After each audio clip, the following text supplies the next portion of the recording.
ከዚህ በፊት ብድር የሰጠኋቸው ሰዎች ይቅርታና ሳይጠፋብኝ ማለት ነው። ማለት አንቺ የሆነ ምን እንደሚመስል ታውቂያለሽ?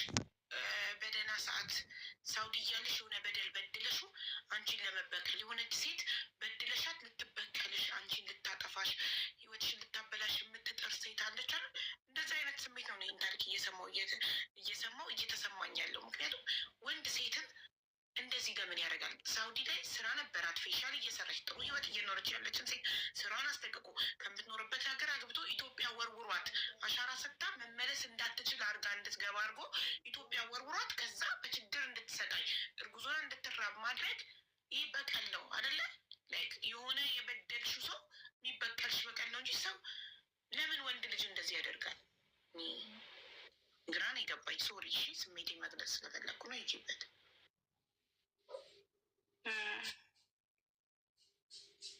ከዛ 100,000 ብር ሰጡኝ ሰዎቹ። ሄድኩኝ እዛ ለቤተሰቡ እነሱ ጋር ሄጅ አለቀስኩኝ። በቃ እኔ ባለቤቴ ችግር ውስጥ ነው ያለው። ችግር ውስጥ ስላለ በቃ እኔ ደግሞ ሰርጀሪ መሰራት አለብኝ፣ ህይወቴ አደጋ ላይ ነው ያለው፣ ወደ ግፊት ተከስቶብኛል ምናምን እና በቃ በሰርጀሪ መውለድ አለብሽ ተብያለሁ ምናምን ነገር ሳንቲሜን እንዲሰጠኝ አናግሮልኝ ምናምን ብዬ ለእናቱና ለእህቶቹ ምናምን የተናገርኩኝ። በሶስተኛ ቀን ምናምን አስተላለፉልኝ 100,000 ብር። ከዛ በቃ በዛ ነው የወለድኩት ማለት ነው። ኦልሬዲ ወደ 50,000 ብር ምናምን አካባቢ አልቋል ሆስፒታል ወልጄ። ስንተኛ ቀን የመሰለሽ? 6ኛ ቀን አካባቢ ላይ ደወለ ማለት ነው።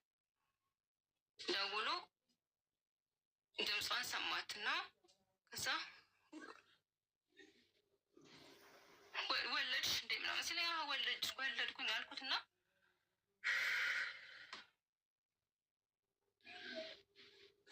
ይቅርታ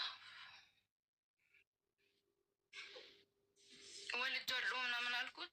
ከዛ ማንጋንሽ ምናምን ሲለኝ ብቻዬን ነኝ አልኩት። እኔ ወልጄ በ3ኛ ቀን ራሴ ነኝ ደሜ ልብሴ ነው እኮ ያጠብኩት ማለት ነው። እና ልጄን ራሱ ያጠብኳት ራሴ ነኝ። እትብታ በጣም ነበር የሚያስፈራውና እኔ ለ1 ወር ሰርጀሪ እንደምወልድ ምናምን ሲነገረኝ የሆነ ልጅ ነበረ እንደዚህ መንገድ ላይ ያገኘቻት ምናምን ብሎ አመጣት። ከዛ እሷ ነበረች ምንም አታውቅም ምንም ነገር ማለት ነው። እና ከሰርጀሪ ስወጣ ራሱ ልጄን አቅፋ የጠበቀችኝ እሷ ናት። እና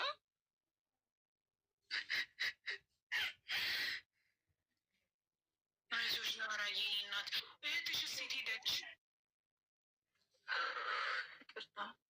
አይዞሽ ሴት ሄደች በዛን ሰዓት? እስካሁን ስሜቴን ተቆጣጥሬ ነበር፣ እዚህ ጋር አልቻልኩም። አይዞሽ እናት አይዞሽ። አራስ ቤት ሆነሽ ሰው እንደማጣት፣ እርጉዝ ሆነሽ እንደመራብ፣ ሴት ልጅ እርጉዝ ሆና የደረሰባትን ነገር መቼም አትረሳም። ባይዘወይ እርጉዝ ሆና የተደረገላትን የተሰጣትን ፍቅርና እርጉዝ ሆና የገላመጣትን ፊት መቼም አትረሳም። ሴት ልጅ በህይወቷ የማትረሳቸው በደሎች ቢኖሩ እርጉዝ ሆናና አራስ ቤት ሆና የተበደለችውን ነገር፣ አራስ ቤት ሆና የገላመጣትን የሰደባትን ሰው አትረሳም። ለሚያባክል የማይረሳ በደል ማለት ለሴት ልጅ እርጉዝ ሆና አራስ ቤት ሆና መበደል ማስራ ምን ያደርግልሻለሁ የሚላት አለች። ሜቢ ስለሌላ ሲሆን የምታወራው አላውቅም። ማናት እሷ? እንጃ አይዶን ነው። በቃ ቀጥታ ሂጂ ሰጠኝ ማለት ነው። ገባሽ? ከዛ 5 ነው 6 ምናምን ልብስ እንደዚህ እንዳልኩሽ ስቶክ ነው። ብዙም እንትን አይደለም፣ እቃው ውድ ምናምን አይደለም። ስቼ 300 ብሩን እየተመለስን ነው። መለስ መንትን አለ ወሰደ ብሩን ማለት ነው። መልሱን ተቀበለኝ። እራት ምናምን እንግዛ ምናምን ብሎ ከዛ መልሱን ሲለኝ ሰጠሁት 300 ብሩን ማለት ነው። ሰጥቼው ገባሁኝ ቤት። ገባሽ አይደል? ገዝተሽበት ነው። በኋላ ምንድን ነው የሆነው? እና ጓደኛ የራስ በቃ እንትን ብላ ነበረ ማለት እንዴት በጣም እንትን ብላ ተናዳ ሁላ ነበረ። ለምን መለሽለት ሁላ ብላ መግዛት ነበረብሽ እንደዚህ ሙሉውን ያለች ማለት ነው። ገባሽ? ግን በኋላ ጭቅጭቁ እናንቱን ስለማቅ ቤት ከገባም በኋላ እኔ ስለማቅ የሚያደርገኝ የፈቀድኩልሽ እንደዚህ ነው ለምን እንደዚህ አደረግሽ ስለሚለኝ እኔ ደግሞ ጭቅጭቅ ስለማልፈልግ በሰዓቱ በቃ በ200 ብር የተወሰነች ነገር ገዝቼ 300 ብር መለስኩለት። ከዛ እንደዛ እያለን ምናምን የምወጣበት ቀን ደረሰ። ላፕቶፕ ነበረኝ በሰዓቱ እኔ ማለት ነው። ኤርፖርት ወሰደኝ አንድ ጓደኛዬ አብራኛለች፣ ሸኘች ምናምን 1000 ሪያል ሰጠኝ በእጄ 1000 ሪያል ሰጠኝ ምናምን። ከዛ ብር ልክልሻለሁ የሚያስፈልግሽን ይሄ 1000 ሪያል ኤርፖርት ምናምን ካስፈለገሽ ነው ካስፈለግሽ ኤርፖርት አንዳንድ ነገር ምናምን ነው ልክልሻለሁ አለኝ። ሄድኩኝ ገባሁ፣ ሰላም ገባሁ ምናምን ብዬ ነገርኩት። ደሴ ነበር የሄድኩት። የሚገርምሽ ነገር ቤት ራሱ ሊከራይልኝ ፈቃደኛም አልነበረም። ቤተሰቤ ጋር እንዲሄድ ነው የፈለገው። ይቅርታ እኔ ወርቁን ገዛልኝ ስትይ ማለት ስላልገባኝ ነው። እንደዛ ለቸኮሌት እንኳን 1 ፍሬ አንሺ እያለ የሚከራከር ሰውዬ ወርቅ የገዛው በምን ብር ነው? እሱ መጨረሻ ላይ እንደርስበታለን ነው። አዎ እንደዛ ከሆነ እሺ አላቋረጥሽ የሚቀጥል ከዛ ኢትዮጵያ ገባሁ ማለት ነው። ኢትዮጵያ ገባሁኝ። ኢትዮጵያ ከገባሁኝ በኋላ እህቴ ደውዬላት ምናምን ነበረ። ቤት ተከራይታ ነበረ እህቴ ደሴ። እንዳውም ቤት መከራየት አለብኝ በቃ ከሄድኩኝ ስለው ለምን ቤት ትከራያለሽ ሁላ ብሎ ነበር ማለት ነው። እሱ አባቴ ጋር እንዲሄድ ነበር የፈለገው ቤተሰብ ጋር ምናምን። እኔ እናቴ በህይወት እንደሌለች ምናምን ነግሬዋለሁ። ቤት አባቴ ጋር እንደማልሄድ ሁላ ምናምን ነግሬዋለሁ፣ ቤት መከራየት እንዳለብኝ ምናምን። ከዛ እንደምንም ተከራየ። የ3 ወር የቤት ኪራይ ተከፈለ ማለት ነው ሲሄድ ወደ ኢትዮጵያ ስመጣ። ከዛ ኢትዮጵያ ገባሁ አልኩት። ኢትዮጵያ አወራን፣ በደንብ አላወራኝም የገባሁ ቀን ማለት ነው። ስራ ላይ ነኝ ምናምን እቃ እያስተካከልኩኝ ነው እንደዛ አይነት ነገር። ለምን እሱ እንደሚመጣ ቃለሁ ቀድሜ ልላክሽ አይደል ያለው። ከኋላ የቀረው ለካ የቀረውን እቃ እዛ እንደፈለገ ለማድረግ እንዲያመቸው ነው። ገባሽ? ከዛ ደወልኩለት ሰላም መግባቴን አወራን።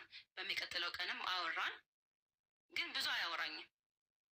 ያር በቃ 2 ደቂቃ ወይ 3 ደቂቃ እቃ እያሰባሰብኩኝ ለወጣ ስለሆነ ፕሮሰሴን እንትን እያልኩኝ ምናምን ነው። ምክንያት ነው የሚያበዛው ማለት ነው። ገባሽ? ከዛ በ5ኛው ቀን በ6ኛው ቀን አካባቢ ላይ አጋጣሚ ዛሬ ፍላይት አለኝ አለኝ። ከተሳካልኝ ዛሬ ማታ እወጣለሁ ምናምን ነገር አለኝ። ማታ አወራን። ሌሊት ላይ ደውሎ ነበረ። ሌሊት 8 ሰዓት አካባቢ ላይ እኔም ለእህቴም ደውሏል። ተኝቻለሁ የዛ ሰዓት። ከዛ ጠዋት ላይ ስደውልለት ኦንላይንም የለም፣ በቀጥታም ስልኩ አይሰራም። በቃ ወጥቶ ነው የሚሆነው አልኩኝ። ለምን ስላወራን ማለት ነው። ስልኩ አይሰራም፣ ኦንላይንም የለም፣ ቀጥታ ስልኩም አይሰራም። ይቅርታ ሚዩት መሆኔን አላወኩም ነበር። ያወራችሁት አንቺ የተከራየልሽ ቤት ውስጥ ሆነሽ እሱ ደግሞ ሚስቱ ቤት ሆኖ ነው። እዛ ሳውዲ እያለ ገና ሳውዲ እያለ ሳይወጣ ከሳውዲ አንቺ ነሽ ቀድመሽ የመጣሽ? ቀድሞ ይላከኝ እሱ ነው። ቀድሞ ላከኝ። ልጁ ታማበት የለ እንዴ? አንቺን ካላስቀደምኩኝ አልመጣም አለ። ለካ እሱ እኔን ያስቀደመኝ በምክንያት ነው። ቀድሞ ይላከኝ። እኔ አብራችሁ ነበር የመሰለኝ። ሶሪ አብረን መምጣቱ ነበረ። ፍላይታችንን 1 ቀን አድርገን አብረን መምጣት እንችል ነበረ፣ ግን አልፈለገም እሱ። ታርጌት ነበረ። ገባሽ አይደለ? ታርጌት ምክንያት ምንድን ነው? አንቺ አስቀድሞ እንድትበሪ ሲያደርግሽ የሰጠሽ ምክንያት ምንድን ነው? የቤቱ እቃዎቹን ሽጬ ቤቱን ለአከራዩ አስረክቤ እመጣለሁ ነው? ምንድን ነው የሰጠሽ ምክንያት? ቤቱን ሰው እንዲጠብቅልኝ እስከምመጣ ድረስ በአማና ይዞ እንዲጠብቅልኝ ቤቱን እሰጠዋለሁ ለሰው ነው ያለኝ። እንዳውም የሚገርምሽ ነገር አንዱን ክላስ የተከራየችዋ ልጅ ነበረች እና እሷ ሁላ እንዳትነግሪያት፣ ወደ ኢትዮጵያ መሄድሽን እንዳትነግሪያት፣ እዚህ ጋር ወንድ ምናምን ሰው እያመጡ ቤቱን እንደፈለጉ እንዳያደርጉ። ገባሽ? ወደ ኢትዮጵያ ሳይሆን ስራ ሊሄድ ነው በያዝ ነበር ያለኝ። ልጆቹ አዲስ ተከራይተው ኦልሞስት 20 ቀን ምናምን ነው የሚሆናቸው። እቃ ሲሰበሰብ እንደዛ ምናምን ስትጠይቀኝ ምንድን ነው ያልኳት? እኔ እቃ ካርጎ ላደርግ ነው እና እኔ ደግሞ ወደ ስራ ሊሄድ ነው ያልኳት። ምክንያቱም መዳም ቤት ፉልታይም ልገባ ማለት ነው፣ ወደ ስራ ማለት ወደ ስራ ሊሄድ ነው። መዳም ቤት ፉልታይም ልገባ ስፖንሰሪ ጋር እሱ በያለኝን እሱ በያለኝን ነው ያልኩት። ከሱ ትእዛዝ ውጭ መሆን አልችልም እኔ በዛ ሰዓት። እንዳትነግራት ብሎኛል። በቃ እኔ አልነግራትም። እዛ ጋር ግን እቃ ሲሰበሰብ ምናምን ቤቱ ዝብርቅርቅ ምናምን ብሎ ስታይ ጥያቄ ፈጠረባት ይቺ ልጅ። ምንድን ነው ወዴት ምናምን ስታይ ካርጎ ልናደርግ ነው ያልኳት የነበረው። እኔ ካርጎ አድርገን እኔ ደግሞ ወደ ስራ ሊሄድ ነው፣ መዳም ቤት ስራ ሊሄድ ነው። ምናምን አልኳት። እርጉዝ መሆኔንም አታውቅም፣ አልነገርኳትም። ማለት ተከራ የሆነ እዛ አንቺ ሲያስመልስሽ ሲያቅለሸልሽ ሲያምሽ ምናምን አያስባንንም አያስታውቅም ነበር? አታውቅም ምንም ነገር። ጨጓራዬ ነው ምላት የነበረው ታውቃለች። ለነገሩ እኔ 4 ወር ድረስ ጨጓራዬን ነው እያልኩ ነበር ተሸውዳቸው የነበረው። ልክ ጾታውን ሳቅ ነው ያሳወቅኳቸው እርጉዝ መሆኔን። ማሪ ኮመንት ስለምታይ ነው ቀስ እያልሽ የምታወሪ። ኮመንቱን አትይሺ ማሪ። ለምን ኮመንት ስታነቢ እኛ አንቺ አንብበሽ ጨርሰሽ መናገር ያወራሽ ስለሆነ ነው። እሺ በቃ ያላውራም ከዚህ በኋላ ይቀጣ ታደርጋለን። ነጥብ ይዝና መጨረሻ ላይ ጠይቅሻለሁ። ከዚህ በኋላ አላቋርጥሽም። ሶሪ በቃ እሺ። ከዛ ጥያቄ የፈጠረባትና ምንድን ነው ምናምን ስትል በቃ ካርጎ ላደርግ ነው ስራ ሊሄድ ነው እሱ በይ እንዳለኝ ማለት ነው። ከዛ ያው ያ ቀን ሲደርስ መጨረሻ ሰዓት ላይ ምናምን ነገር አንዲት ጓደኛዬ መጣች ልትሸኘኝ ምናምን። ከዛ እንዳታውቅም እኮ እንደሚሄድ ሻንጣዬ ሲወጣ እቃዬ ሲወጣ ተዘጋጅቼ እኔ ሲወጣ ብታየኝ መዳም ቤት ስራ የሚሄድ ሰው እንዴት አታውቅም ይቺ ልጅ ድንገት ብታየኝ ምናምን አልኩት ማለት ነው።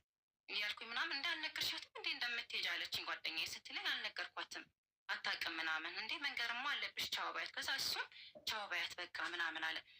እቃ እየሰበሰበ ነበር እሱም አብሮኝ ማለት ነው። እንደማይመለስ እሱ ውስጡ ያውቃል። ለእኔ አልነገረኝም። ለእኔ ለ2 ወር እንደሚመጣ ነው። እሱ ግን ልቦናው ያውቃል። እዛ ጋር ማስተካከል ያለበትን ነገር አስተካክሎ ካርጎ የሚያደርገውን ካርጎ አድርጎ ደግሞ እዛ የሚሸጠውን ሽጦ ምናምን እንደሚወጣ ወረዴ እሱ አምኖበታል። በቃ ሬዲ ሆኗል እሱ ገባሽ? ከዛ በኋላ ቻው ምናምን አልኳት። ልሄድ ነው አልኳት ምናምን ደነገጠች እሷ ራሱ። እንደውም በኋላ ስትነግረኝ በጣም እንትን ብላብኝ አዝና ምናምን ነበረ። ከዛ የኔ ቁጥር ሰጠኋት፣ ቁጥሬን ሰጠኋት። እናወራለን ምናምን አልኳት ማለት ነው። እና ቻው ብያት ወጣሁ ማለት ነው። ኤርፖርት ወሰደኝ።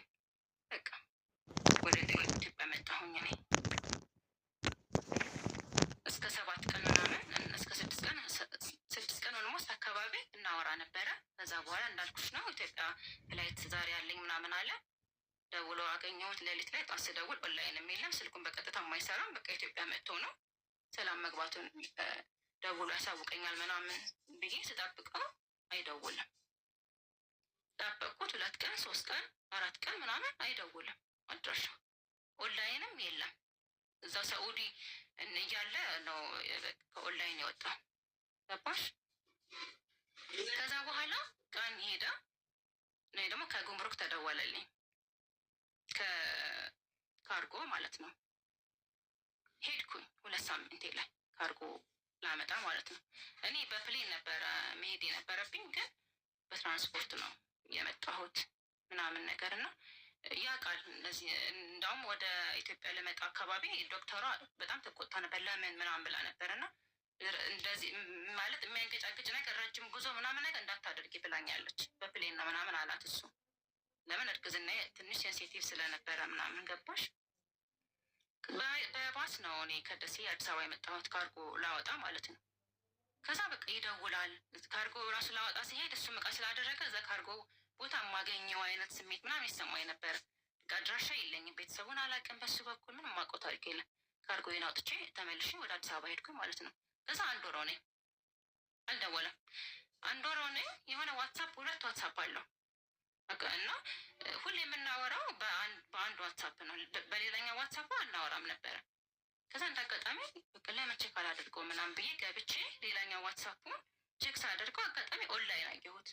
ከዛ ኦንላይን እንግዲህ 1 ወር ከ1 ወር በኋላ ማለት ነው። ልክ 1 ወር ላይ ከዛ ደነገጥኩኝ ኦንላይን ሳየው። ከዛ ሰላም አለይኩም ምናምን ብቻ ብዬ ጻፍኩለት። ከዛ ወአለይኩም ሰላም ወራህመቱላ ምናምን ብሎ ህንድ ነኝ ያለሁት ልጄ ለሕክምና ይዤ ህንድ ነኝ ያለሁት ስመለስ እደውልሻለሁ እናወራለን ምናምን አለኝ። ከዛ እኔ ህንድ በሰላም ምናምን ስለው ለልጄ ጉዳይ ነው አለኝ። ልጄ ለሕክምና ይዤ ህንድ ነኝ ያለሁት አለ። ሊያወራኝ ፈቃደኛ አልነበረም። ገባሽ አይደል? ከዛ በኋላ እንደዛ እያለ ምናምን መጻፍ ጀመርኩኝ አልፎ አልፎ። ከዛ እደውልልሻለሁ እናወራለን ብለኸኝ ነበር፣ ጠበቅኩ፣ አልደወልክልኝም። አትሊስት እንኳ ኢትዮጵያ ሰላም መግባትህንም አልነገርከኝም። እኔ እኮ ስለአንተ ተጨናንቄያለሁኝ። ምን ሆነክ ነው ብዬ ማንን ልጠይቅ ምናምን ነገር አትሊስት እንኳን ሰላም ገብቻለሁ ብለህ ብትደውልልኝ ምናምን ብዬ እኔም ቴክስት አደረግኩለት ማለት ነው። ገባሽ? ከዛ ሲፈልግ ነው የሚጽፍልኝ። እኔ ቴክስት ሳደርግለት እያየ ጸጥ ይላል ምናምን ነገር። ከዛ የቤት ኪራይ ቀኑ እየደረሰ ምናምን መጣ። አስቢ፣ ያቺ 1,000 ሪያል ነው ከሳውዲ ስመጣ የሰጠኝ። ቤት ስገባ የእህቴ የነበረ ማለት ነው ሌላ አንድ ክላስ ቤት ይዛ ነበር የምትኖረው እህቴ። እኔ ያን የቤት ሲከራይ የእሷ የነበረ 2 ፍራሽ ይዛ ነው የገባችው። ምንጣፍ እንኳ የፕላስቲክ ምንጣፍ ከጓደኛዋ ብር አንስታ ነው ፕላስቲክ ምንጣፍ አንጥፋ የጠበቀችኝ። ያንን ምንጣፍ ብር ራሱ እኔ ከሳውዲ 1,000 ሪያሉን ከዛ ወስጄ ነው ለእህቴ ሰጥቼ ብሩ እንዲከፈል ያደረኩት። ምንጣፍ አልተሟላልኝም። ፍራሽ እንዳልኩሽ ነው፣ ምንም የለም። በቃ ባዶ ቤት ነው የገባሁት። ባዶ ቤት። ምን ሆንሽ? እንዴት ሆንሽ? ቤቱ እንዴት ሆነልሽ? ምናምን ነገር አንድ ቀን ብሎኝ አያውቅም። የሆነ ጊዜ ቤት ኪራይ ደረሰብኝ አልኩት። ቤት ኪራይ ደርሶብኛል፣ እባክህን የቤት ኪራይ ክፈልልኝ ምናምን ስለው ታገሺ ትንሽ የለኝም አለ። ታገሺ ትንሽ ምናምን ነገር።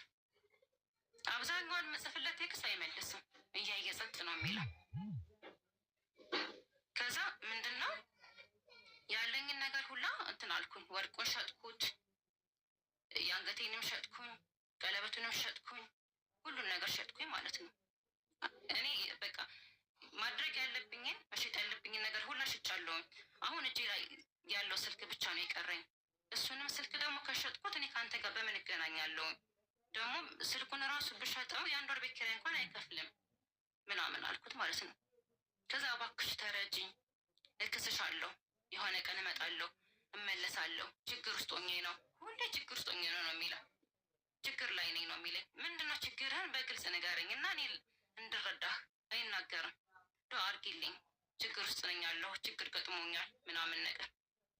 እሺ ደውልልኝ፣ ደውለህልኝ እናወራ። ሲም ካርድ የለኝም፣ ሲም ካርድ አላወጣሁም ምናምን። ቀፎ ራሱ የምጠቀመው በጓደኛዬ ቀፎ ነው፣ ቀፎ የለኝም ምናምን ነገር። አሶሳ ነኝ አለኝ መጨረሻ። ከህንድ ተመልሶ አሶሳ ለምን እንደሄደ አላውቅም። ከዛ የሆነ ጓደኛ አለው ሳውዲ ማለት ነው ዛጅዳ። እሱን ኮንታክት አደረግኩት በሜሴንጀር። ነገርኩት ያለሁበት ሁኔታ።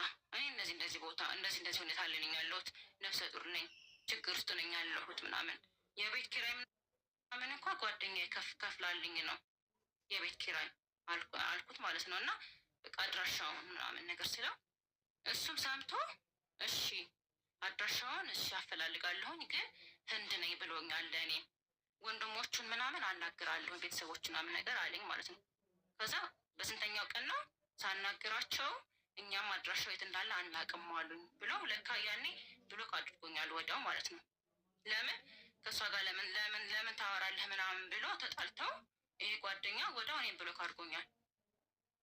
ከዛ በቃ እንደዚህ እያለ ምናምን በቃ የሆነ ሰዓት ላይ በቃ በጣም ተቸገርኩኝ፣ በጣም ማለት ነው። ብቻዬን ነኝ ያለሁት። በቃ ቀኔ እየደረሰ ነው። በቃ ረሀበኝ አሁን በቃ አልኩት። እኔ ረሀብ ላይ ነኝ ያለሁት ምናምን ነገር። ቢያንስ እንኳ እሺ አስቤዛ ቤት እንትን የምልበት ምናምን ነገር ስለ አሁንም ታገሽ ነው የሚለኝ። እንግዲህ አስቢው፣ ረሀብ ጊዜ አይሰጥም። ነፍሰ ጡር ሆኜ ከእንቅልፌ ሁላ ሌሊት እየቀሰቀሰኝ ነው ረሀብ ምናምን እያልኩ ቴክስቱ ሁላ አለን ያስቀምጫዋል፣ አላጠፋሁት። ታገሽ ነው የሚለኝ የነበረው ማለት ነው። ከዛ መጨረሻ ላይ እሺ ችግር የለውም አልኩት። በቃ ምግቡም ረሀብ ሁሉም ይቅር፣ የቤት ኪራይን እንኳን ክፈልልኝ ምናምን ስለ በቃ ነው የለኝም ታገሽኝ ምናምን ነገር። ከዛ መጨረሻ ላይ ይሄ ያልኩሽ ጓደኛው እዛ ሳኡዲ ያለው እሱ ደወለልኝና ቁጥሬ ስጣት ብሎኛል አለ። 8 ወር አካባቢ ነው የሚሆነው። ከዛ በኋላ እንዴት ቁጥሬ ስጣት ይላል ካንተ? የኔ ቁጥር ኦልሬዲ አለው፣ ለምን በእኔ እንትን አላለም? ወይ ደግሞ ዋትሳፕ ላይ እያወራን ስለነበር ዋትሳፕ ላይ ቁጥርሽን ላኪልኝ ብሎ እኮ እሱ መደወል ይችል ነበር፣ ወይ ደግሞ የእሱን ቁጥር እኮ ለእኔ በዋትሳፕ መላክ ይችል ነበር ምናምን ብዬ ቁጥሩን ሰጠኝ ጓደኛው። ደወልኩለት። ስደውልለት የችግር ማዕት ነው በቃ የሚያወራኝ። ተቸግሬ እንደዚህ ሆኜ ታምሜ ንብረቴን አጥቼ ምናምን ነገር በሚስቴ ስም የነበረውን ሁላ አጥቼ ክዳኝ ሚስቴ። ከዛ ከሷ ጋር ተፋትቼ ሁላ ምናምን በቃ ምክንያት ነው የሚያበዛው። የሆነ እዛ ያለሁኝ እሱ ጋር ያለሁኝ የሆነ ቤት ገዝቶ ነበረ። ቤት ገዝቶ ከዛ እሱን ቤት ለመሸጥ ጥረት እያደረግኩ ነው አለኝ። ገባሽ? ከዛ ቤቱ አልሸጥ አለ። በእህቴ ስም ነው ቤቱን ለመሸጥ እየሞከርኩኝ፣ ግን ቤቱ መሸጥ አልቻለም አለኝ። ሁሌ በቃ እንደዛ ነው የሚለኝ። መውለጃዬ እየደረሰ ነው፣ ሰርጀሪ ነው የሚሰራው ምናምን፣ እኔ ርቦኛል፣ ረሀብ ላይ ነኝ ያለው፣ በቃ እባክህ ምናምን ነገር እያልኳት በቃ ጭራሽ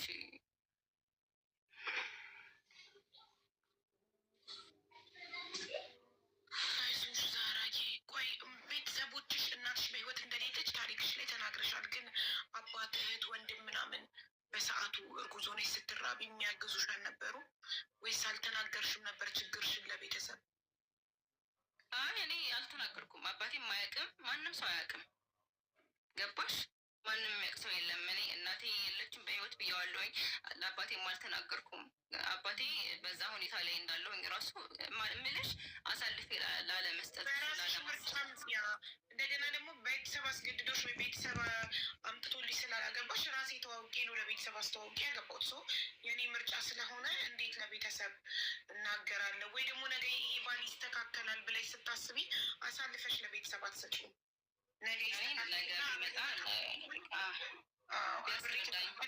ያለበት ሁኔታ ምናምን ነው አብሮ የመቀጠል ምናምን እኔ ፍላጎት የለኝም። ሲጀመር ከሱ ጋር በሰዓቱ አሁን ላይ እኮ አይደለም የምልሽ፣ በሰዓቱ ስለማታውቂ አታውቂም ነበር የጠፋበትን ምክንያት አይደል? ስለዚህ ምናልባት የመመለስ እድል ይኖረኛል ብለሽ ስላሰብሽ ይሆናል ለቤተሰብ አሳልፈሽ ያልሰጠሽው ማለት ነው። የመመለስ እድል ምናምን ነው እኔ እንደማልመለስ ምናምን አውቃለሁ። ያኔም ቢሆን ከሱ ጋር እንደማልቀጥል ምን በባህሪውም በምንም በአንዳንድ ነገር ከሱ ጋር እንደማልቀጥል እኔ አውቃለሁኝ። እንደምንለያይ አውቃለሁኝ። ግን ምንድነው ስንለያይ እዚህ ጋር ያደረገኝ ነገር ያ ሁሉ በደሉ ምናምን ለአባቴ ነገር ምናምን ሳይሆን በቃ አይደለ አልተስማማንም። ያየን ልጄን ይረዳል ከሱ ጋር አውርተን በቃ ከመለያየትም ካለብን እንደምንለያይ እሱም ያውቃል። ሲጀመር እንደማልቀጥል ከሱ ጋር ጨርሰን ምናምን ለምንድን ነው የሚለማመጥሽ? እና አንቺን ለማሳመን የችግር ማዕት ሚስቱ እንደከዳችሁ እንድታዝኝለት ብዙ ነገር የሚያወራው እንደማትመለሱ ካወቀ በዛው ይጠፋል። አንድ ሰው እኮ መመለስ ያልኩት እኔ ፈቃደኛ ነኝ አልኩት። እንለያይ ለመለያየት ምናምን ፈልገህ ከሆነ ችግር የለውም። ግን እኔ ምንድነው በቃ አግዘኝ አልኩት። አሁን ላይ እኔ እርዳታ ያስፈልገኛል። የትም የሚሄድበት ቦታ የለም። መለያየት ከፈለግ እኔ በቃ ፈቃደኛ ነኝ እንለያይ ሁላ ብያዋለሁ። ገባሽ? እንለያይ ምናምን ስለ መቼም ነው ማልተውሽ በቃ እስከምሞት ድረስ እስከ መልቀያማ ድረስ ቴክስቱ ሁላ አለ የሚጽፈው ማለት ነው የነበረው። መቼም አልጠብቂኝ ታገሽ ምን ዋጋለው? በትዕግስት እስከምሞት አልተውሽም እያለ እዚህ ጋር ጉዞሮሽ የሚያስርብሽ ከሆነ ምኑን አብሮሽ ሆነ? አብሮ መሆን ማለት እኔ በረሃብ መርዳት ነው። በችግሬ ጊዜ ሳይረዳኝ ችግሬ ካለፈው በኋላ ቢመጣና አብሮ የሚቀጥል ምን ያደርግልኛል እኮ አልኩት። እኔ ዛሬ በቸገረኝ ሰዓት ዛሬ ካልደረስክልኝ እና ዛሬ ካልረዳኸኝ ነገ ብትመጣ እኔ ምን የሚጠቅመኝ ነገር የለም ለእኔ ምናምን አልኩት ማለት ነው። እና ያው ሰው ላይ ብር ነበረኝ ምናምን እነሱ ጋር ራሱ በቃ በመከራ በቃ የተለማመጥኩኝ እያለቀስኩኝ ቤታቸው ድረሱ ላይ የሄድኩኝ አልቅሼ መጨረሻ ላይ በሲሴክሽን እንደምወልድ ሲነገረኝ ምንም ሳንቲም አልነበረኝም። ከዛ ነገርኩት እንደዚህ ሰርጀሪ ነው የምሰራው እና በቃ ግፊት ነገርም ተከስቶብኝ ነበር እና በቃ ህይወቴ አደጋ ላይ ነው ያለው፣ በቃ እባክህ ተባበረኝ ምናምን ስለው የማልደውለው በቃ ምንም ልረዳሽ ስለማልችል በባዶ መምጣት አሳፍሮኝ ነው አንቺ ጋር መደወል። እኔ እኮ ና ብትይኝ አሁን እመጣለሁኝ፣ ግን ባዶ እጄን ብመጣ ምን አደርግልሻለሁኝ? ተበደሪ ከሰው ብድር ይስጦሽ ምናምን ነገር ነው የሚለኝ እና እኔ ብዙ ጊዜ አስቤዛም ስታደርግልኝ የነበረው የቤት ኪራይም ስትከፍልልኝ የነበረው ጓደኛዬ ነች ከጅዳ ማለት ነው እና እሷን ለደውላ አናግረዋለች ያለሁበት ሁኔታ ማለት ነው። መኝታዬን ሁላ የምተኛበትን ፍራሹ ጎን ያልተመቸኝም በቃ ፍራሹ ላይ ያልኩት በቃ ምንም ግድ አይሰጠውም ምንም ነገር። በቃ መጨረሻ ደረጃ ሰርጀሪ እሱም ተሸፍንልኝ ለወለዳ እንዴ ከወለድኩ በኋላ በቃ ምንም አልጠይቅህም። እሷ ጥላኝ ሄደች። ያው ስለ እሷ እንትን ማለት አልፈልግም። ያው ብቻ ሄደች። እሺ አይዞሽ። እና ያው ሰርጀሪ እዛ ከወለድኩ በኋላ እነርሷ ልጅሽን ለማልስጥ ምናምን ቤተሰብ ምናምን ስትል በቃ በጣም ነው የሚከፋው። እና ወንድሜ ነበር ትንሽ ወንድሜ፣ ለሱ ስጩ ምናምን አልኳት። እሱ ደግሞ አጋጣሚ ተልኮ ምናምን ነበር መድኃኒት ለመግዛት እና ለወንድሜ ስጫት ስላት የለም ልከነዋል አለች። ከዛ በቃ ውጭ ላይ ያለችው አጋዤ ናት፣ ለእሷ ስጫት አልኳት እና ተኝቼ ራሱ እዛ ሰርጀሪ እየተሰራሁኝ በቃ ልቤ በጣም እንትን አለ። አላቃትም ይቺ ልጅ ከመንገድ ላይ ነው ያን አንስቶ ያመጣት ምናምን። ከዛ በቃ ውስጥ የሚቀረጽብኝ ልጄን ይዛ ሄደች ካሁን ምናምን ነገር ነበር። መታ 4ኛ ቀን 5ኛ ቀን ነው እኔ ሆስፒታል የገባሁት ለመውለድ እና አላቃትም ልጅቷ ተያያዥ የላትም ምናምን ነገር። ስወጣ አቅፋት ምናምን ቁጭ ብላለች። ስሜቱ በጣም ከባድ ነው እና በጣም ነው ያለቀስኩት። ዶክተሮቹ ራሱ ቤተሰብ የለም አብሮሽ ምናምን ነገር ሲሉ በቃ በጣም ነው የሚያመው፣ በጣም ነው የሚሰማው ምናምን ነው። ከዛ 4ኛ ቀኔ ላይ 6ኛ ቀኔ ላይ ነው ደወለ። ወለድሽ ምናምን ሲለኝ ወለድኩኝ በኖርማል ነው በሰርጀሪ ሲለኝ አይ በሰርጀሪ ነው የወለድኩት ምናምን። ከዛ ማን አለሽ አብሮ ምናምን ሲለኝ እንደዚህ ሰራተኛ ምናምን አለችኝ ካልኩት ኖሮኝ ሰራተኛ የቀጠርኩ ምናምን ነው የሚመስለው። እኔ ግን ኖሮኝ ምናምን አይደለም፣ ብቻዬን አራስ ነኝ፣ ሰርጀሪ ነው የምወልደው ምናምን ነገር ጓደኛ እንኳን የሚሆነኝ ሰው በቃ ከዛ ጠፋ። 1 ወር ሙሉ አልደወለም።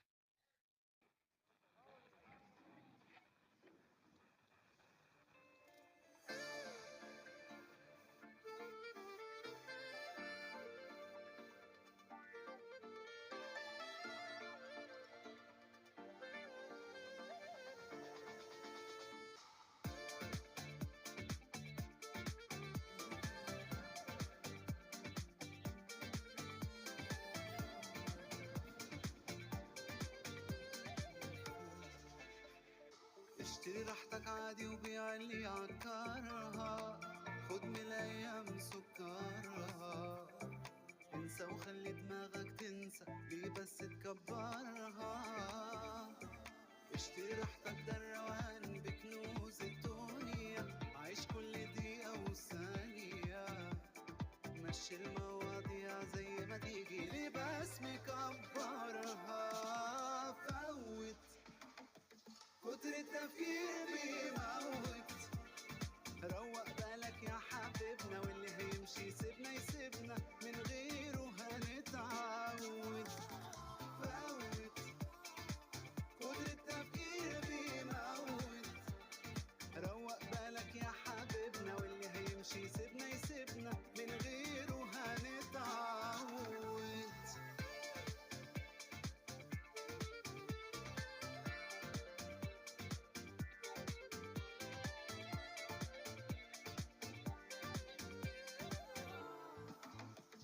عود نفسك دايما على احزان تتخلى، حلي الايام وتتحلى، يوم في الطالع يوم في النازل، وادينا بنتسلى، عيشها كأنها دايما اخر يوم هتعيشه، والحزن ده حاول تطنيشه، مش هيفيدك حاجة تفكر، خليها على الله. فوت كتر التفكير بيموت، روق بالك يا حبيبنا، واللي هيمشي سيبنا يسيبنا، من غيره هنتعود. فوت كتر التفكير بيموت، روق بالك يا حبيبنا، واللي هيمشي سيبنا يسيبنا، من غيره هنتعود.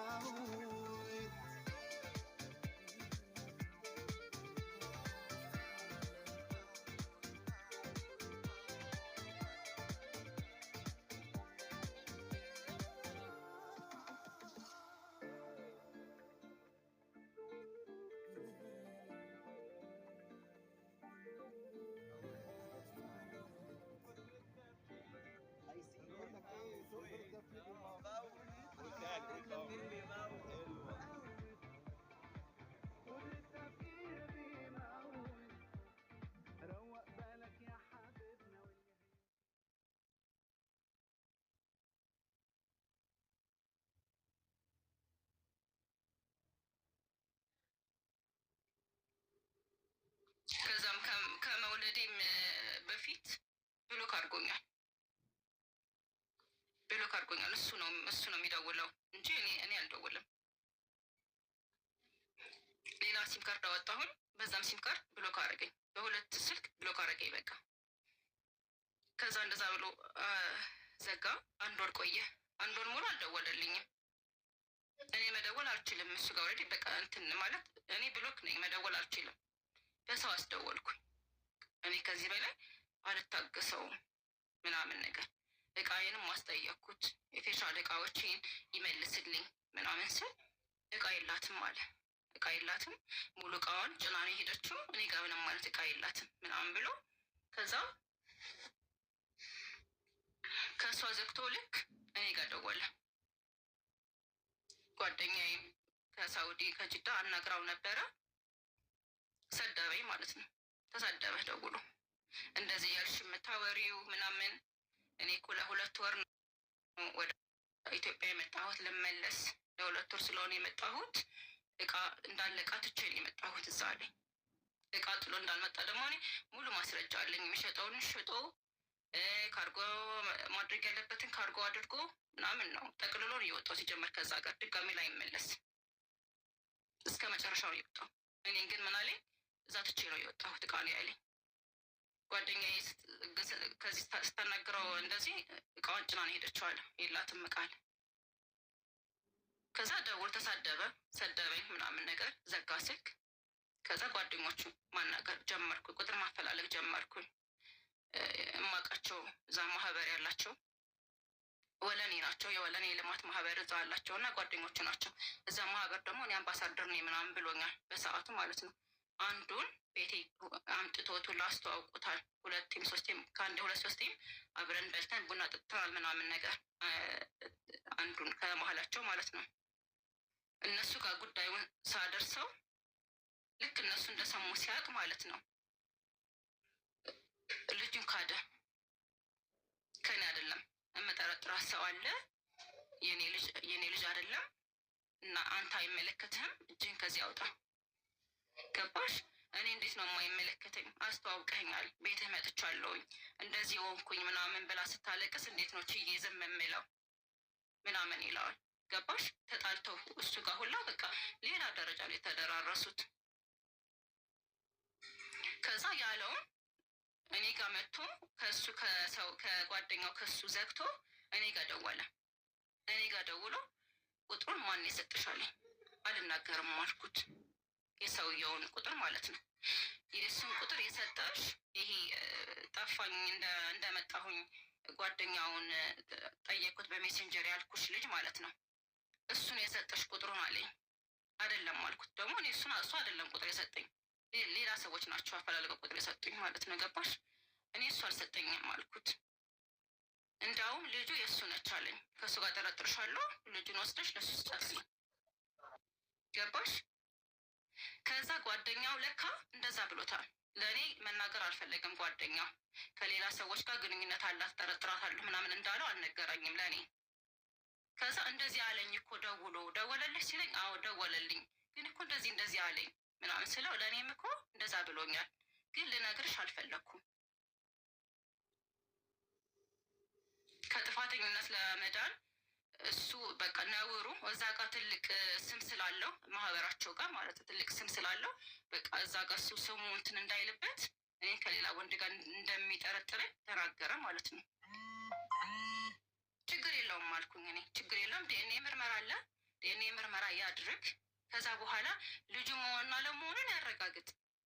እኔ ይህን ነው የምፈልገው ምናምን ነገር አልኩት ማለት ነው። አላህ ይስጠው በሰዓቱ የሚችለውን ለልጅ ዳይፐር እና ለወተት ምናምን ይሆንሻል ቤት ብሎ የሚችለውን አግዞኛል። አላህ ይስጠው።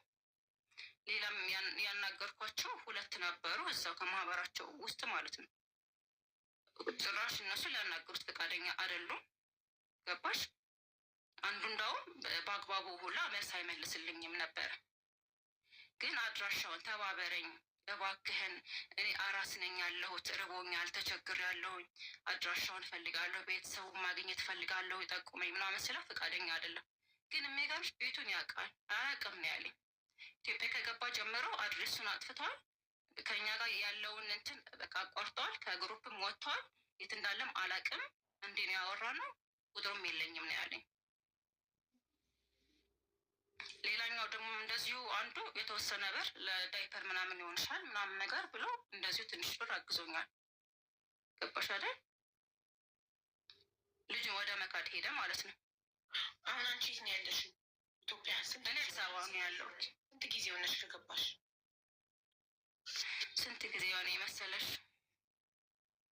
1 አመት ከምናምን ሆነ። የ2 ወር ሆኜ ነው የገባሁት። ከሳምንት ጋር አሁን 5 ወሯ ነው። 5 ወሯ። እሺ። እና እስካሁን ድረስ አሁን በቃ ልጁን ካደ መጨረሻ ላይ እዮሃ ሚዲያ ላይ ቀርበሽ፣ እዮሃ ሚዲያ ላይ አይደለም እርቅ ማዕድ ላይ ነው የቀረብሽ? ማዕድ ላይ። እሺ። እርቅ ማዕድ ላይ እንዳልክ ጋር ቀርቤ ነበረ። አስፈራራው እንዳልክም ማለት ነው። እንዳልክን እዛቸው ያስፈራራዋል። ዛቻ አላቃትም አለ። ካደ። አላቃትም እኔ የሆነ ጊዜ ላይ የሆነ እንደ ማንኛውም ሰው እንደ ጓደኛ ምናምን ነበርን። ከዛ በኋላ ተለያይተናል። የትም እንዳለች አላውቅም። ከእሷም ልጅም የለኝም ምናምን ብሎ ነው የካደው እኮ። እንደዛ ሲክድ ታዲያ ችግር የለውም ዲኤንኤ እናስመረምራለን አላለው? ዲኤንኤ እንዳልክ ወደ ክስ እንሄዳለን ምናምን ብሎ ነበር። እንዳልክ ጋር ከቀረብኩኝ 2 ቪዲዮ ነው ከእንዳልክ ጋር ፓርት 1 ፓርት 2 የተለቀቀው እና ስቲል እስካሁን ምንም መፍትሄ አላገኘሁም። 2 ወር አለፈኝ ከእንዳልክ ጋር። ያው ውስጥም የሚችለውን እየሞከረ ነበረ ወደ ህግ ለመሄድ ፕሮሰሱ ምን ላይ ነው ብለሽ አልጠይቅሽውም እንዳልክ? አይ ጠይቄው ነበረ ምናምን ያው ዛሬ ነገም ዛሬ ምናምን እኔ ያለኝ የነበረው ጠበቃ ወደ ውጭ እንደወጣች ምናምን ነው። ጠበቃውን እንጠብቃት ምናምን አለኝ። ባለፈው በቃ ክስ እንመሰርታለን ምናምን ነገር ብሎ ነበረ። ግን ነገሮች እኔ እንደምፈልጋቸው እየሄዱልኝ አይደሉም። ኦኬ እሺ። ግን አብራችሁ የተነሳችሁት ፎቶ አለሽ? ለማስረጃ ኡምራ ያደረግንበት ፎቶ አለ፣ ቪዲዮ አለ፣ ቤት ውስጥ ሲሸኘኝ ሁላ አለ፣ ቤት ውስጥ የተነሳ ነው ፎቶ አለ፣ ነፍ ፎቶ አለኝ። የድምፅ ፋይል ማስረጃ አለኝ። የሰዎች ማስረጃ አለኝ። በጣም ብዙ ነገር አለ ማስረጃ ነኝ። እሺ እንዳልክ ጋር ፎቶ ተለጥፏል? አልተለጠፈም። ያው እንዳልክ ከህግ አግባብ እንዴት እንደሆነ አላውቅም። ፎቶ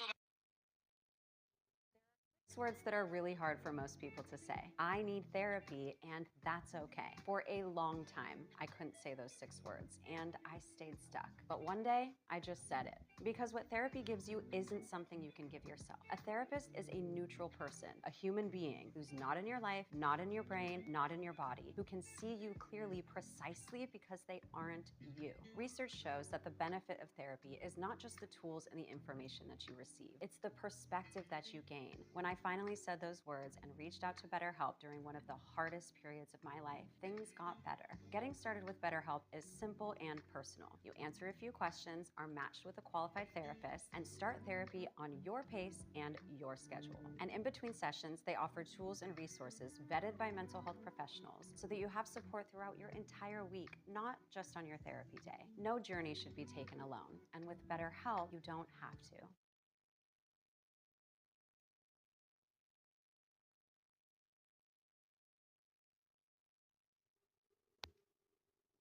እንደኛ ተቋም ናቸው። ሁለተኛ ኢትዮጵያ ውስጥ ነው የሚኖሩት። ስለዚህ በህግ የሚያስጠይቃቸዋል። የሰው ቦታ አይለጥፉ። መጀመሪያ እኔ ላናግረውና ስልኩን ሰጠሽኝ ካልመጣን አፋልጉኝ ቪዲዮ ሰራልሻለሁ። አንቺ እንደ ሚስት ኒካ አስረሻል፣ መብት አለሽ። አፋልጉኝ ቪዲዮ ስሪልኝ ብለሽ ለእኔ ፍቃድ ቪዲዮ ከላክሽልኝ በውስጥ እኔ ፎቶውን ለጥፌ ባካችሁ ይሄ ግለሰብ እንደዚህ እንደዚህ ከከሊት ጋር ኒካ አስሮ ወልዷልና ሚስቱና ልጁ እየፈለጉት ነው ያለበትን አናቅም፣ አፋልጉኝ ብዬ ፎቶ ለጥፌ ቪዲዮ አፋልጉኝ ስሰራለት ያችኛዋ ሚስቱ ጋር ይደርሳል ቪዲዮ። 1 ሁለተኛ የሚያውቁት ሰዎች ሁሉ ይጠቁማሉ የት እንዳለ፣ አድራሻው እዚህ ነው፣ ቤቱ እዚህ ነው ብለው ሰዎች ይጠቁሙሻል። የዛኔ አንቺ ዲኤንኤ ታስመረምር የለሽ? ኦልሬዲ እኔ አሁን አውቃለሁ አካባቢውን። ይኸውልሽ ፈትቻታለሁ ያለኝ ሚስቱ መሀል ላይ እኔ ጋር ከተጋባም በኋላ ከሚስቱ ጋር እንደታረቀ የታረቀበትም መንስኤ ንብረት ስላለው በስሟ አስገቢያት። ቆይ አንዴ ሚስቱን እንዴት እንዳገኘሻት እኮ አልነገርሽንም። አንቺ አድራሻውን ያለቀው እኮ ታሪክሽ ፈትቻታለሁ ያለኝ ሚስቱ ድጋሚ እንደታረቁ፣ ለምን ደግሞ የታረቁበት ምክንያት ደግሞ ንብረት በሷ ስም ስላለው ማግባቱን ከሰማ እንዳትክደው ንብረቱን ይሰማሽ እሱ ያለኝ ነው። ይሄን እሱ ነው ያለኝ።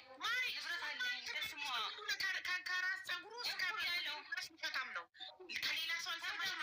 ሚዲያ ላይ ከወጣሁ በኋላ ሰው ደወለልኝ። እንደዛ የሆነ ሰው ደወለልኝ ከሚዲያ በኋላ እምልሽ እኔ የተናገርኩት ንግግር አለ ምናምን አንዳንድ ነገር ጠቅሼ ነበር። ከዛ አገጣጥሞ ምናምን ሰውየው በቃ እሱ ነው ምናምን ብሎ ስለደረሰበት ደወለልኝ። ሚስቱ ኦልሬዲ የ9 ወር እንዳደረሰች ነፍሰ ጡር ነች። ልትወልድ እንደነበረ 3 ልጅ ነው ከሷ ነበር ያለኝ። 4ኛ ልጅ እርጉዝ ናት ሚስቱ። 4ኛ ልጅ አሁን ላይ ስሰማ ቆይ ይሄን ልቋጭልሽ ነው ደግሞ ወደዚህ ይመለሳል ስንት ልጅ እንዳለው። ይሄ ደግሞ ከትላንት ወዳ ነው ገና አዲስ ኢንፎርሜሽን የተነገረኝ። ከዛ በኋላ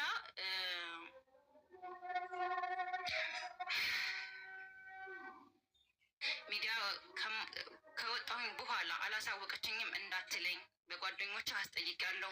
በእኔ በኩልም ባሉ ሰዎች አስጠይቂያለሁ። አሁን የመጨረሻ ደረጃ ላይ ነኝ ያለሁት። ሚዲያ ግን ከመውጣቴ በፊት ግን ማወቅ አለብህ ምናምን ውጭ አለኝ። ኦልሬዲ ሚስቴ ጋር ስለተፋታን ምንም እንትን የሚልብኝ ነገር የለም። ድሮም የምሰጋ የነበረው ንብረት ስላለኝ ነው፣ በስሟ ንብረቴን እንዳላጣ ነው። አሁን ኦልሬዲ አጥቻለሁኝ። ስለዚህ ምንም የሚፈጠርብኝ ነገር የለም። ውጭ ሚዲያ አለኝ። ገባሽ? ሰውየው የሰፈሩ አካባቢ የሆነ ሰው ነው የነገረኝ ምናምን እና ደርሳለች። ሚስቱ ግን አልሰማችም። ከትናንት ወዲያ ደግሞ የሆነች ልጅ ደውላልኝ ነበረ። ደውላልኝ ሚስቱ 2 ልጅ ብቻ ነው ያላት። እኔ ከሚስቱ 2 ሴት 1 ወንድ እንዳለው ነው የነገረኝ። ወንዱ ልጅ ግን ከሌላ ቦታ ነው አለችኝ። ከእሱ ጋር ሁለት ሴት ነው ከሚስቱ ያለው። ከሌላ ቦታ ማለት ሚስቱ ከሌላ ቦታ፣ ወንዱ ልጅ ግን የሌላ ሴት ነች። ከሌላ ሴት ወለዳት ናት። ወንዱ ከሌላ ሴት ወልዶ ማን ነው እያሳደገው ያለው? አላውቅም የት እንደሚያድግ። እኔ መሰለኝ የሚስቱ ማለት የ2 ሴቶች ልጆቹ ወንድም ነው የመሰለኝ። ከእሷ የወለደ ነው እኔ የመሰለኝ። ግን ከሌላ ሴት ነው የወለደው ተባለ። ከሌላ ሴት ነች። እንደዛ አለች። የቤቱን አድራሻ ሰጥተውሻል? የቤተሰቡን አድራሻ አካባቢው ምናምን ነግረውኛል። እና ደግሞ ምንድነው በህግ መጠየቅ ያለሽ አድራሻው ከተገኘ በህጉ እኔ እንደምፈልገው አይደለኝም። ህጉ ገባሽ አይደል? በህግ የሚሄድልኝ የሚያግዘኝ ሰው እፈልጋለሁኝ። እኔ አሁን ሌላ ነገር አይደለም እኔ የምጠይቀው ዲኤንኤ ምርመራ ብቻ እንዲደረግልኝ ነው። ገባሽ? ዲኤንኤ ምርመራ ያድርግ፣ አባትነቱ ይረጋገጥ፣ እኔም ሀቄ ይውጣ። የነገር ማስመርመር ዲኤንኤ አስገድዶ ማስመርመር የሚችለው ፍርድ ቤት ነው። እሱ ጋማ ተይዞ ከላዩ ላይ ጸጉርም ሆነ ምንም ተወስዶ ዲኤንኤ መደረግ የሚችለው በፍርድ ቤት ነው። ገባሽ? 1 2ኛ ደግሞ ሚዲያ ላይ ሰውየው መታወቅ አለበት፣ ፎቶ መለጠፍ አለበት። ምክንያቱም በጣም ብዙ የብዙ ሴቶችን ህይወት ልክ ያንቺን ህይወት እንዳበላሸው የብዙ ሴቶችን ህይወት እያበላሸ ይሆናል። ገባሽ? እንደገና ሚስቱ ደግሞ አታውቅ ይሆናል። እስካሁን ሚስቱ አንቺ መኖርሽን ታውቃለች? አይ የምታውቅ አይመስለኝም። የሚገርምሽ ነገር እንደኔው እኔ ከነበርኩበት ቤት ሁላ ጸንሳ አርግዛ ወደ ቤተሰብ የላካት ልጅም እንዳለች ነው የተነገረኝ። አሁን ተመልከች እንግዲህ አውቆ ይሆን አልፈትቻለሁ ያለሽ? አውቆ ይሆን አልፈትቻለሁ ያለሽ? አውቆ ነው አልፈታም። አብረው ናቸው ከሚስቱ ጋር። ከመጀመሪያውም አልፈታም። ተጣልተው ተመለሰም ከመጀመሪያውም ሚስቱ ታዲያ እሺ እሱ ሙስሊም ነው፣ ሸሪያ ፈቅዶለታል። ለምን መዋሸትና ከሚስቴ ጋር ተፋትቻለሁ ብሎ አንቺን ማግባት አስፈለገ? ሚስት እንዳለው ነግሮ 2ኛ ሚስትነት ፍቃደኛ ከሆንሽ ማግባት እየቻለ ፍቃደኛ ካልሆንሽ ትቀሪያለሽ። ገባሽ? እውነቱን ተናግሮ ሚስት እንዳለው ተናግሮ 2ኛ ሚስት እንደሆንሽ ተናግሮ ለምን አያገባም? ለምን ከሚስቴ ጋር ተፋትቻለሁ ብሎ ዋሽቶ ያገባሻል? አላውቅም ለምን አስፈለገ እንደዚህ። ወይ ትዳር አለኝ ካለ ወይኔ እሺ አትለኝም ብሎ ስላሰበ ነው የሚሆነው። ከዛ መሀል ላይ ደግሞ ትዳር እንዳለው ስደርስበት እኔ ሳውቅ ምንድነው ምክንያት እንደ ምክንያት ያቀረበው እንዴ ፈታል ነበር እንደ ሚስትህን ምናምን ነገር ስለው ምንድነው ንብረት አለኝ በስሟን ያለኝ። ንብረት በስሟ ስላለ አሁን ግን ንብረቴን አላውቅም። ችግር ደርሶብኝ እንደዚህ ንብረቴን አጥቻለሁኝ። ኦልሬዲ እሷ ጋር ምንም የቀረኝ ነገር የለም። ተፋትቻለሁኝ ከሷም። ብትከሽኝም ሚዲያም ብትወጪ ምንም አታመጭም። ምንም እኔ የሚደርስብኝ ጉዳት የለም ነው እሱ ያለኝ ማለት ነው። በጣም ጥሩ እሺ። ስላሰበ ነው። መጀመሪያ ፎቶውን እንዳትለጥፊ። ለጥፈሻል በቤትሽ? አይ አላውቅም። እንዳትለጥፊ ስልክሽን ላኪልኝ በሞዴሬተር በቤቲ በኩል እኔ ላናግረው። መጀመሪያ ካልተስማማ ፎቶውን ለጥፍና እንሰራለን፣ ድምፅ እንሆናለን ለሌሎች ሴቶች በሱ ህይወታቸው እንዳይበላሽ እንዳንቺ። እንደገና ደግሞ በህግ ደግሞ እርቅ ሚዲያ እንሄድልሻለን በህግ ብለውሻላ። እኔ ደግሞ እንዳልክ ቁጥሩ አለኝ፣ እናወራለን፣ አናግሯለሁ። እንዳልክ እኮ ኦልሬዲ አናግሮች ነበር መሰለኝ። አንቺ ጋር እንድገባ ሁላ ፈልጎ ነበረ እንዳልክ። ለምን ስራ መስራት ፈልጋ በጣም ብዙ ከተለያየ ሰው ስለሚላክልኝ አላየሁትም። እኔ ማናገር ስፈልግ ነው ገብቼ ስማቸው ስጽፍ ይመጣል ጀመርኩኝ ማለት ነው። መውጫ ዲሲፓሲ። ከዛ ፓስፖርት ወይ ደግሞ መታወቂያ ጠየቁኝ። ምን አደረገ? እኔ መታወቂያ እንኳን ከዚህ ፎቶ እንትን ብዬ እስከማስልክ ጊዜ አልሰጥ ብሎኝ ማለት ነው። ምንድን ነው ያደረገው? በእህቴ ስም እዛ ኤምባሲ ሰው ስለሚያውቅ በእህቴ ስም አድርጎ ሁለተኛ ድጋሚ ሳኡዲ ምድር እንዳልገባ አድርጎ ነው ወደ ሀገር ያስገባኝ ማለት ነው። እንደዛ አድርጎ አሰራልኝ ዲሲፓሲው። ገባሽ አይደል? ኮሜንታተሮች እኮ ዛሬ አላስተነፍስም አሉኝ። አቡዝም በይ እያሉኝ የሚወጣ ዝም ብዬ ነው ሰማሽ። አንድ ግለሰብ ሳኡዲ ደግመሽ እንዳትገቢ የማድረግ መብት የለውም። ይቅርታዬን ዝም ብዬ ማለፍ ስለማልችል ያሻ ኖ በእኔ ስም አይደለማ የወጣሁት። በእኔ ስም አይደለም የወጣሁት እኮ በእህቴ ስም ነው የወጣሁት። ስሜ በእህቴ ስም ነው የወጣሁት። አንቺ ስትገቢ በራስሽ ስም ነው የገባሽው?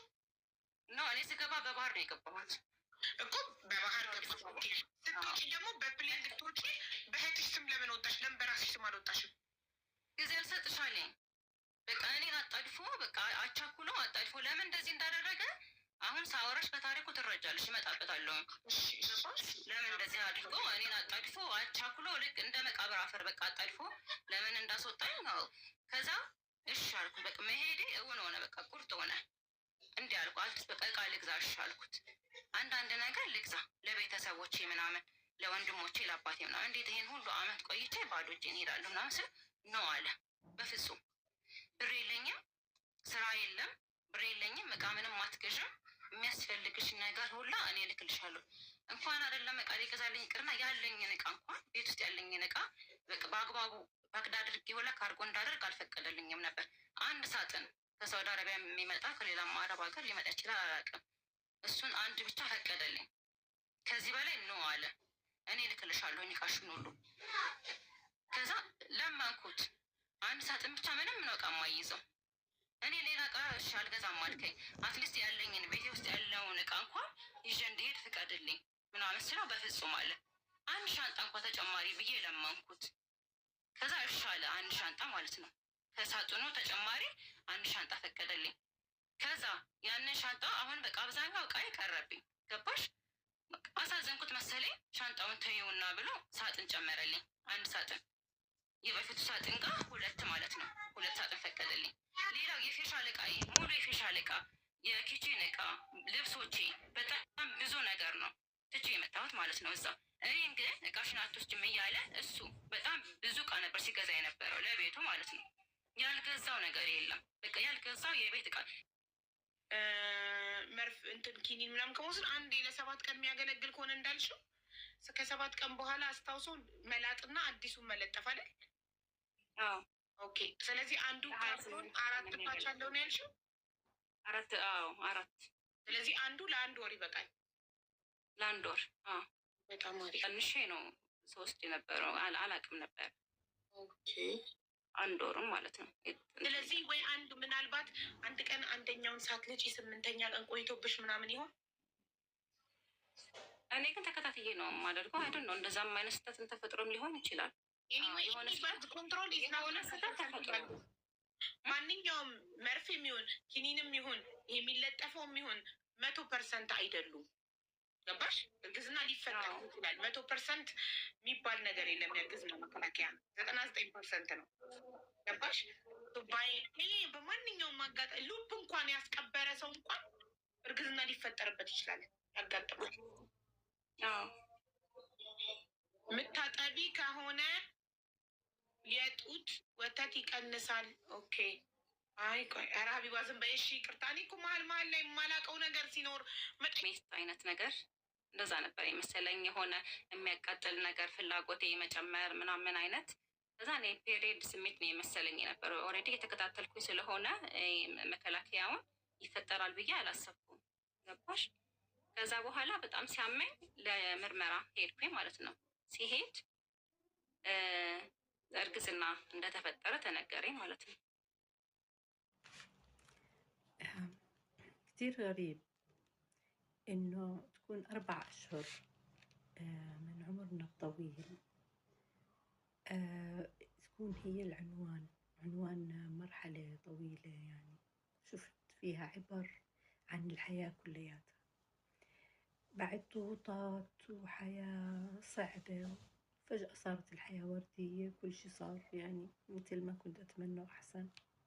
بنفس يعني بعدها مباشرة صدمات، الدنيا فجأة تغيرت، يعني ابتليت بصحة حفيد من أحفادي، كان خوف شديد والحمد لله يعني ربنا قومه بالسلامة. بعدين وعكة صحية لابني وهو في السعودية ومش قادرة أوصله. بعد الحياة الوردية ضغوطات مخيفة كانت، وخلاص حسيت إنه الدنيا سكرت، رجعت الحمد لله.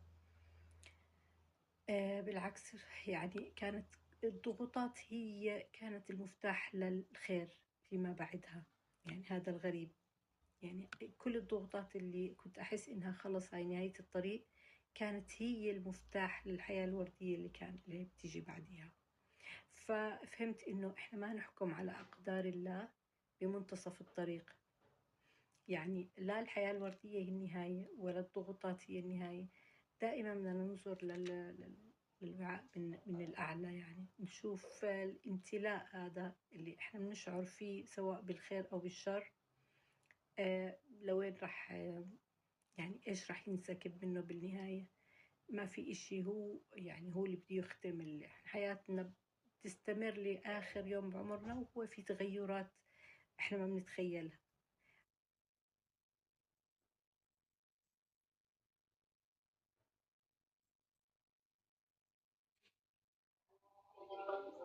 አካባቢ የ6 ሳምንት ምናምን እንደዛ ማለት ነው ሄድ ነው።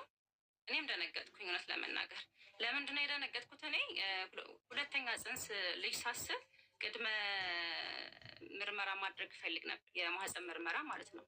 የመጀመሪያው እርግዝና ፌል ስላደረገብኝ ኬዙን ማወቅ ፈልጋለሁኝ እና ሁለተኛ መሀል ላይ የሚገርምሽ ነገር ካልወለድሽው ላይ ያለኝ ነበረ። ገና 1 ወር ከምናምን ላይ የመጀመሪያው ጽንስ ፌል አድርጎ 1 ወር ከምናምን አካባቢ ላይ ካልወለድን እያለ ሲያስቸግረኝ የነበረ ሰው ነበር። ከዛ እኔ ደግሞ ቆይ በደንብ ማገገም አለብኝ፣ በደንብ መዳን አለብኝ። እንዳትወልጂ ተጠንቀቂ ሲል የነበረ ሰው ጽንስ ሲፈጠር ለምን ተፈጠረ ስላልተጠነቀቅሽ ነው አልፈልግም እያለ መድኃኒት አምጥቶ እንድታስወርጂ ያደረገ ሰው እንዴት ነው ድጋሚ እንውለድ የሚልሽ? ድጋሚ እንውለድ አለ። ካልወለድሽ አለኝ።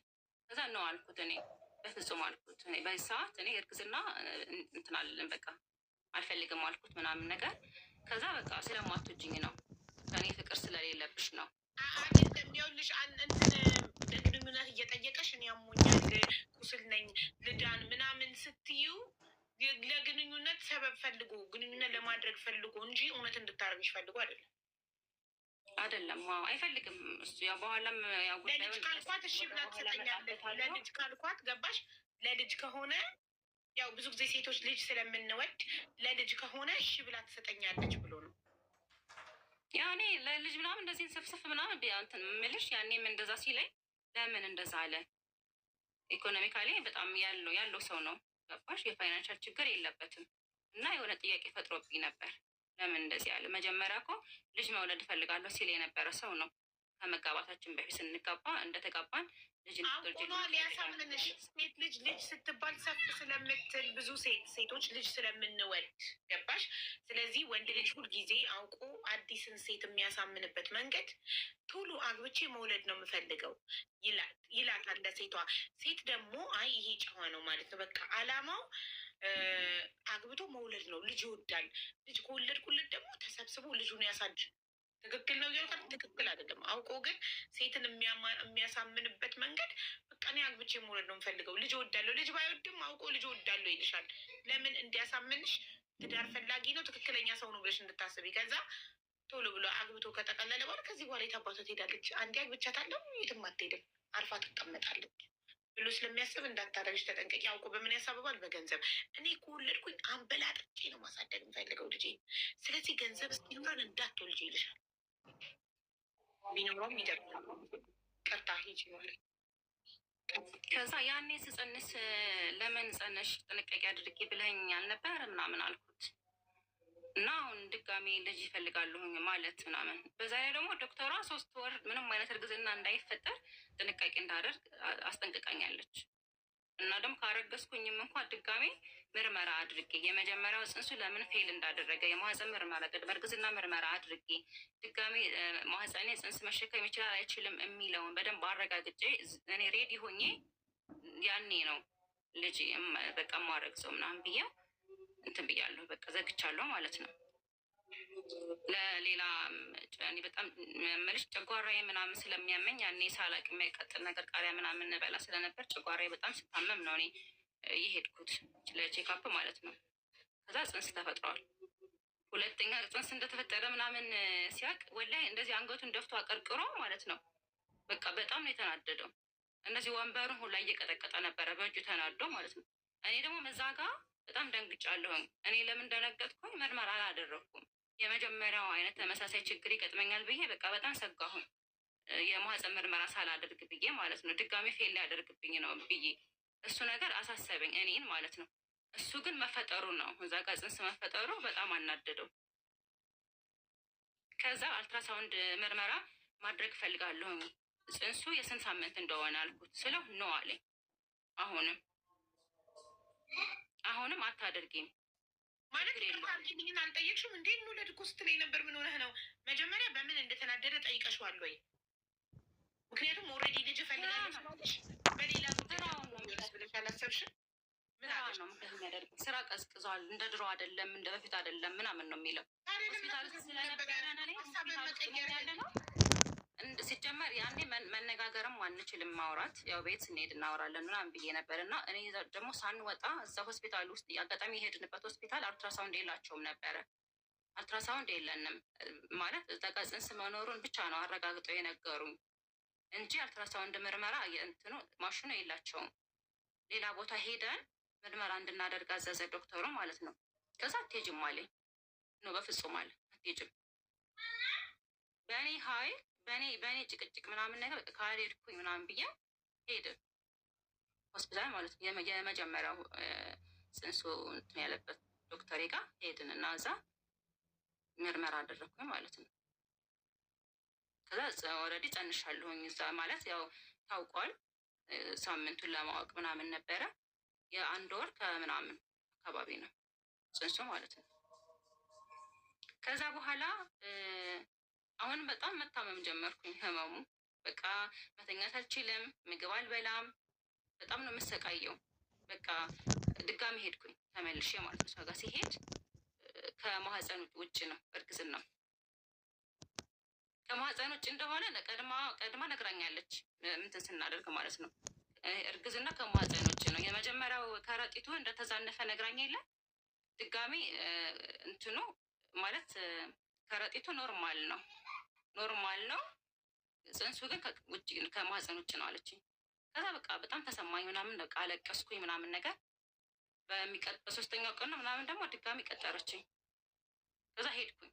ሲሄድ አሁንም በቃ እንደዛው ነው። ከዛ በኋላ ምንድነው አቋርጭልኝ በቃ አልኳት። እኔ ቀኑ ጊዜው እንትን ሳይ አቋርጭልኝ ካሁኑ ምናምን ስላት ነው አለችኝ። እኔ እንትን አልልም እስከ 3 ወር ምናምን ድረስ እንየው አለች እሷም ማለት ነው።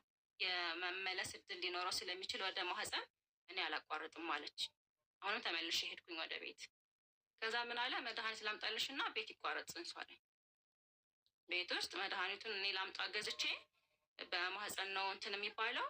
ከዛ በኋላ የሆነ ትኩስ ነገር ምናምን እንደዚህ ያለ የሚጠጣ ምናምን ነገር እሱን እየጠጣሽ ምናምን ነገር እንደውም ከአልጋ ላይ መሬት ላይ ምናምን እየተባለ